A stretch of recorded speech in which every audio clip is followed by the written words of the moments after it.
Eren's DACA status opened the door to several internships, and eventually to a job in New York at Ovation Travel Group, which provides travel services to corporations, as executive assistant to the chief financial officer.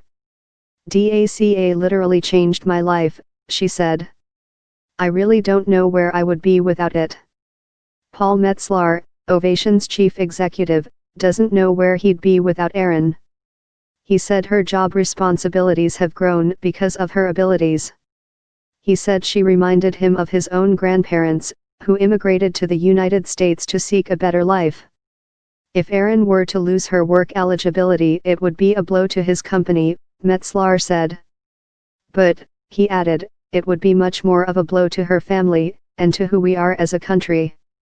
Trump is expected to announce a decision to end DACA on Tuesday, according to two sources with knowledge of the situation, but with a delay of up to 6 months to allow Congress to find a legislative solution.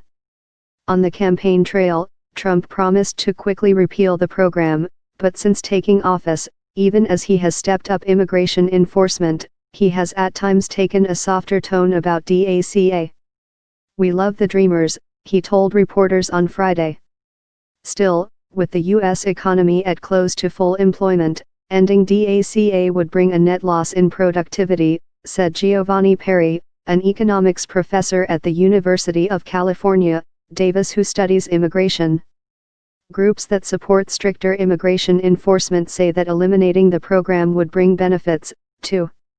The end of DACA would result in much welcomed job openings for American college graduates and other American workers who are either unemployed or underemployed and feel completely locked out of the workforce and blocked from achieving their American dream, said Dave Ray, communications director for the Federation for American Immigration Reform, which favors reduced immigration. "I knew she would be someone," Georgina Leap, who runs a real estate law and probate practice from her office in Rancho Cucamonga, California, liked Carla Martinez so much she hired her twice. She first met Martinez when she was bussing tables at a Mexican restaurant owned by Lepay's family and was impressed with her work ethic.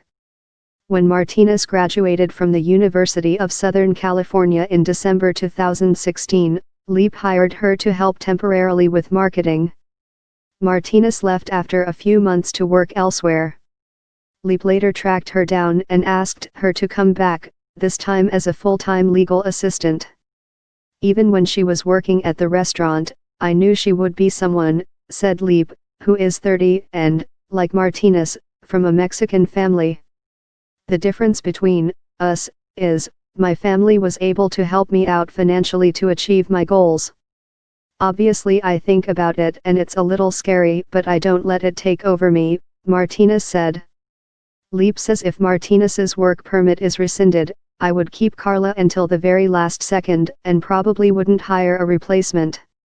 I don't think anyone can compare," she says. "It really empowers you." Chuck Rocha, the founder of Solidarity Strategies, employs DACA recipient Luis Alcayuta at his Washington political consulting firm, which specializes in outreach to Latinos. "Losing Alcayuta would be devastating," Rocha said. "I actually have a good car." Juan Ochoa, CEO of Miramar Group, an Illinois-based facilities management company that oversees 1,200 buildings nationwide, said his company will hire an attorney to try to keep DACA employee Jay Meza, 23, if the program ends. "I have a good job now," said Meza, who came to the United States from Mexico with his parents and brother when he was 3 years old. "I actually am looking forward to buying my first house. I actually have a good car." Ochoa said Meza started at Miramar doing data entry and analyzing spreadsheets and went on to help the company build a system allowing it to track its buildings and employees. "We have invested a lot of time and money in training Jay, and so it would be a significant loss to us," he said.